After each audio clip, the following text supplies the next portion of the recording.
E3 2019, a game got announced, a trailer for Star Wars, Lego Star Wars, the Skywalker Saga. I'm not a huge fan. I'm not the biggest fan of Star Wars. I'm a fan, but not the biggest fan. That, however, did not stop my phone from buzzing about 20 minutes after the announcement, and Rogue on the other side of the phone saying, "Hey, we gotta play this."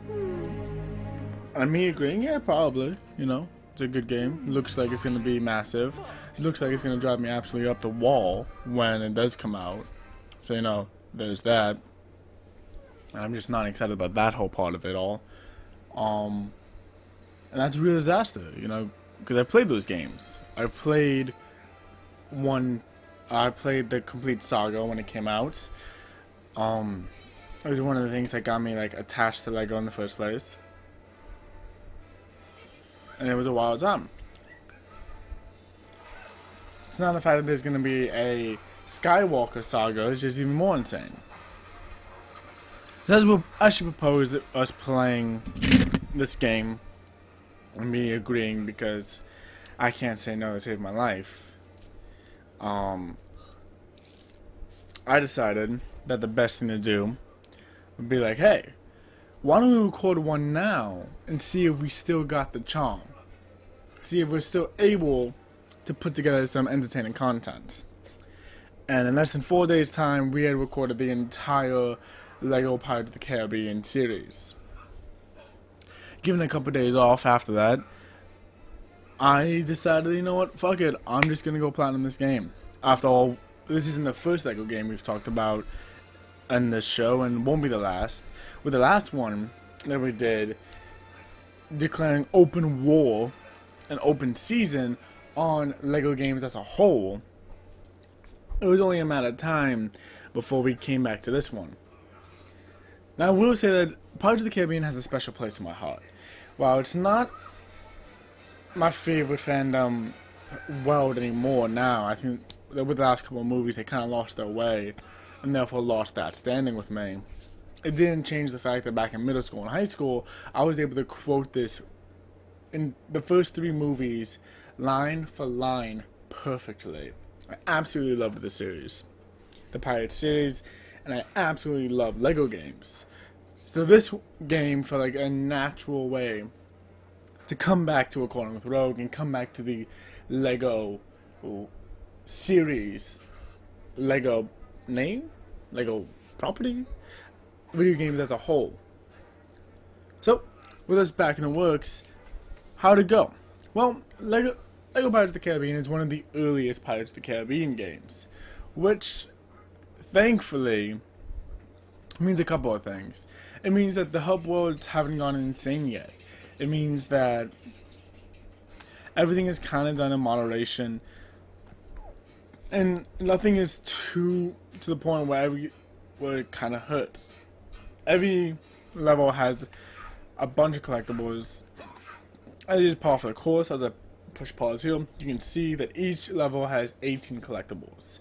19 if you're counting the true pirates status, which I do, but not in almost a technicality. So with that many collectibles, it's no wonder this game kind of has a lot going on with it. While it is one of the first Lego games, and therefore way more toned down than the later ones, and the ones that we've already talked about in Lego Harry Potter Years 5 through 7 and Lego Batman 3, the hub world is only 3 rooms, which is a huge benefit, and a huge benefit to me, to the point that I didn't even realize how big of a deal that was until after the fact. Until I was almost done with the hunt, and I realized this is really refreshing. I didn't lose my mind doing this, and it was great. Because with the later games, it's very obvious that some of the stuff gets overdone and is quite tedious. But with this one, you don't feel any of that. Everything kind of feels like the right approximation, the right size for the kind of experience that it's going for. like every other Lego game, the trophies are all references to things in the movie and things that were done in the original franchise. And maybe just because I'm a huge Pirates of the Caribbean fan, but it seems to work here better than it did in the Lego Harry Potter 5 through 7 and in the Lego Batman games. And it could be because without there needing to be so many obscure references, you can just kind of mainline it. I feel like the trophies and the jokes kind of hit better because they're not trying to get every Reese's of detail in to prove that they are fans of the property. I feel like it comes off much more naturally here than really anywhere else. Which you can put to my biases or not, because they do go for all the smaller, minute characters as well. In this game, there are characters that I would have never thought deserved not only a slot, but a whole move list that they include in this game. It's traditional, and I'm almost par for the course when it comes to Lego games, but it does show that even back then, they weren't mincing their characters. I think there are over 70 characters in this game. Let me check real quick. Yeah, over 70 pirate characters, including a couple of non-pirate characters that get put in this game. So even though it is one of the earliest games, it is still full with characters and things to do. There are four movies that are included in this game in the story mode, and each movie has 5 levels. Another big difference into the later movie properties, where each movie has about 6 levels. This one only has 5, making that altogether a shorter experience. Another way that it's a shorter experience, where you have these the later games have 200, 250 plus gold bricks, and little puzzles that only have gold bricks. You don't have any of that here. Here you have about 85 gold bricks that you get, and all of them you get for doing completionist stuff. There really isn't anything in the game that's like, hey, do this obscure puzzle that really doesn't mean anything, but it's just kind of set as padding in our game, and we'll give you a golden brick. Now, I do get how golden bricks are a lot of fun, and I do get that it has become a staple of Lego games. But if this game has shown me anything, is that I prefer a gold brick for actually getting something done, not just doing a little puzzle. The other thing that I really enjoy about this game in particular is that all the character progression and unlocking all the characters and doing all that kind of stuff is done pretty naturally. Once you beat the level that the character shows up in, and even the movie for some of the bigger bosses and bigger characters like Davy Jones, the original Captain Barbossa, and even Blackbeard later, you have to do it through ice sword fights. You'll find these characters in the hub world, which does get kind of annoying and does rely on RNG. You will end up sword fighting these characters, and after you sword fight them, then you can go ahead and buy them. And it's easily one of my favorite things this game does. By making you sword fight the characters, it feels like you've actually earned the right to play as these characters, just as you would have in any other game, where you would have just outright bought them. Now, I know I'm talking a lot about the size of this game, and that's because I personally feel that in later games, they kind of went absolutely insane with the size of their games, only because they could. And while I feel like this is a much more controlled game, one of the things, my biggest criticisms of later Lego games, is that you have these characters that you have to unlock that are basically just a costume switch for the characters, and they end up stacking on top of the already there characters. For example, like in Lego Harry Potter years 5 through 7, you unlock Harry, and then Harriet also has 7 other outfits you can get for him, but they all take up the same circle. In this game, if there's a costume change, that's a whole new character. And you best believe that it's going to take up an entire row on the character select screen. Which I didn't even realize was a big deal until I saw how quickly and how just better you were able to fulfill that criteria. Now, as a part of LEGO games, there's always the mini kits that you have to collect as a part of every level. But LEGO Pirates of the Caribbean actually does something kind of interesting. It gives you Jack's compass. Now, each one of these items you have to find somewhere along in each of the levels.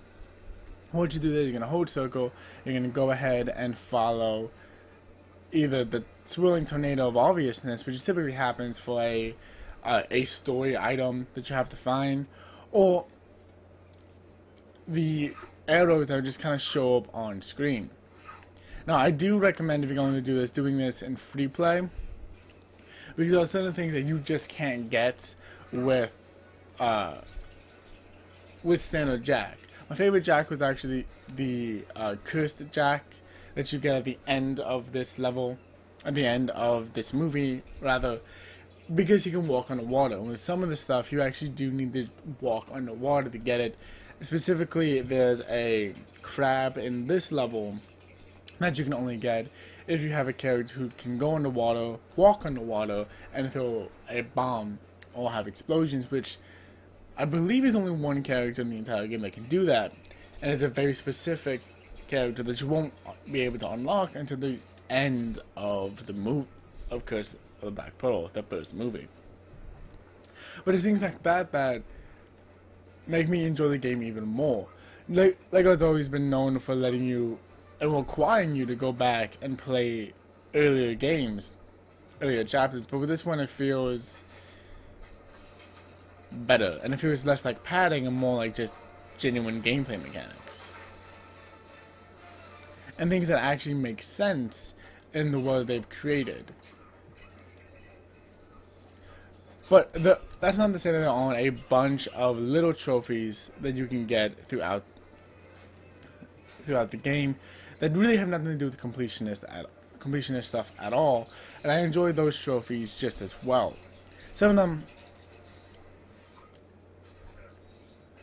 them include riding on the animals, which my tip for that is just, hey, just acknowledge the fact that this is a game that's going to require you to do everything anyway. So, if with only one of them being absolutely missable, you don't really have to worry about going out of your way to ride the animals, because you'll be doing them to get mini kits and red hats, which in this game replace what at this point has been a long-standing tradition of red bricks activating cheats. There are 20 red hats in this game, which are typically red bricks, and those can all be achieved in the hub world without a single one showing up in a story mission, which makes it even better. It's just another thing I really enjoyed, with the fact that there's only 20 and not 30 or 25, again, like later games. The one trophy that I did have struggled with, and that because Rogue was with me throughout this entire time, I ended up deciding that she ended up getting for me in kind of a, it's not a big deal type way. And that was the try wearing a corset trophy, which you can get for using a female character and backflipping 5 times. Now, in a row. This trophy is kind of finicky when it comes to timing. What you need to do is, while having a female character, because they're the only ones that can backflip, you need to be able to just jump backwards, like just jump backwards. I don't know why my voice just broke down completely there. But you're going to look forward and then really quickly push X and flick it behind you, and you'll be able to backflip. Do it 5 times in a row and you will unlock a trophy. And you will unlock the trophy. Not a big deal, but something pretty easy. There is a trophy I want to mention that's meant to be done in free play, but you can do on story mode, and it's a trophy for unlocking all of the 8 pieces of collectibles, 8 compass items for the collectors by yourself. You can actually do that in the first movie, which you can do on the island level, where you kind of get trapped on the island, and it's where that iconic line of, "But why is the rum gone?" comes up. Really easy, as long as you know what you're doing. And the biggest issue you're going to have with this game is just remembering the fact that you have to use Jack, and you have to use his compass. But other than that, you're not really going to have a hard time here. Everything is pretty easy, like a Lego game. So, being as this is the one I got with Rogue, I do wanna, I'm gonna kick it to her in a little bit, and a little thing that I wanna kind of show off, giving out her last thoughts and my last thoughts in the game, just to kind of wrap this up. But I do want to talk about one last thing. In NATO Lego games, you see a lot of this. Well, we need to give it something as a 100% completion bonus. And don't get me wrong, that's all fine and dandy. And as this loads up, I'm gonna just keep talking. One of the things that I really love about this game, more than pretty much anything else, is the completion bonus that you get for this game. And you don't even get it for getting 100% completion, you get it for getting 99.9% completion. Now, big Disney fans are gonna know where I'm going and what this mast is a reference to. But if you don't know, Pirates of the Caribbean, the movie, was actually based off of the ride of the same name. And as for getting everything else in the game, doing everything you possibly can, you get this as a reward, this unlocked level at the very end of your game. Now, when it comes to a completion bonus and as a trophy hunter, I thought this is a pretty cool way of giving it off. And as a huge Pirates of the Caribbean fan, I loved this tremendously. And just like I've said with everything else in this game, I had an amazing time playing this game. It felt like an homage to everything I loved when it comes to the Pirates of the Caribbean series, and my only regrets is that it does focus on the 4th movie as well. I would have almost preferred if the game stopped at the 3rd movie, but gone more in depth with those 3 movies instead of including the 4th movie, On Stranger Tides. But that's more of a preference of me hating that movie completely, more than anything else. But even that being said, it's important to remember this game was done almost as a promotion for the 4th movie, releasing right alongside of it. So even though it is a bit of a bummer, it's not that much of a bummer, when all things said and done. And honestly, with this being the last thing that you do, the last hurrah, a callback to the origins of the game, of the movies and the games, and therefore the games, it is quite a treat. So, if you're a Lego fan, if you're a Pirates of the Caribbean fan, this is a game that you just have to play in the end. And with it being such a short run, the argument of, well, Lego games get really boring and monotonous, just don't apply here. But that is all I have for this episode. I'm gonna go give you my rating, and then I'm gonna kick it back to me and Rogue as we kind of do something a little bit special for this Platinum Trophy. So thank you guys for watching, and I'll see you in a minute.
Alright, so this is the all hands on deck trophy, and it is a good trophy. It's not what I'm gonna brag about, but it's not what I'm proud about. So I'm just gonna acknowledge this one. I did it. I'm happy with it because I'm a huge Pirates of the Caribbean fan, and I'm so much happier that I got it with Rogue. Trophy hunting is a lot more fun when you have someone with you, and the fact that she was with me through point A to point B made this trophy all that much more special. So, thank you for watching my video. I'm gonna now kick it over to Rogue, and as we do a special little treats, and then I'm going to give you the little end graphic I do that's kind of pointless. So thank you guys for watching, and I will see you guys next time. That's so much money. Take what you got. Level complete. So is that 100%? It should be. Close. I think we have to build one more gold brick thing. I think, but I could be wrong. No, 100%. No, okay, there we go. Boom. And we did it. We did that. We did it. Thank fuck. Thank you for being here with me. Yeah, thank you for doing this again. To be fair, we did all of this in like literally a week. 5 days.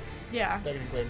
Yeah. The only reason, because I was looking at the PSN profiles online, and I was like, oh yeah, you basically did the entire thing in 4 days. Yeah. And then I took like 3 days off. Yeah. Mostly because of work. That's true. Yeah, we did. Just not want to deal with anything.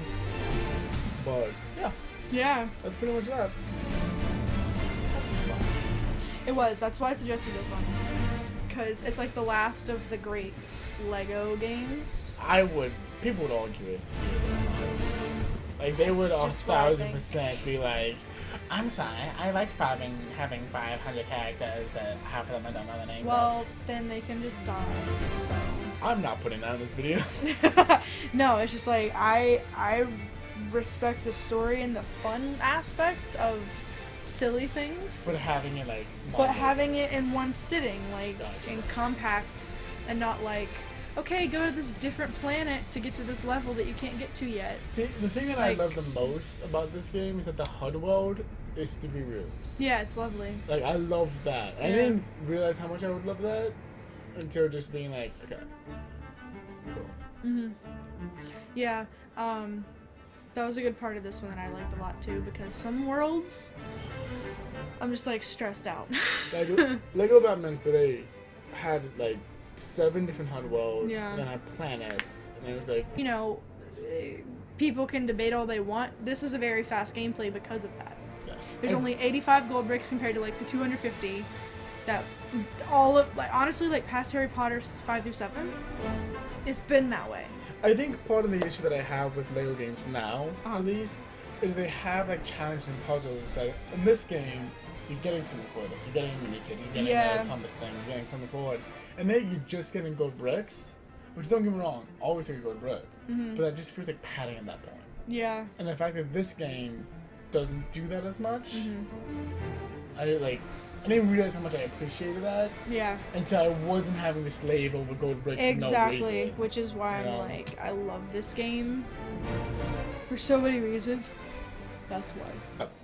So if you have to give it a rating out of 1 out of 5, for like everything we had to do in the game, the 100% journey, what would you give it? Honestly, a 4. You give it a 4? Yeah, like it makes everything you do worth it. I get that. Rather than grinding for 250 more than you have. You know? Yeah, I'd give it a 3. Uh-huh.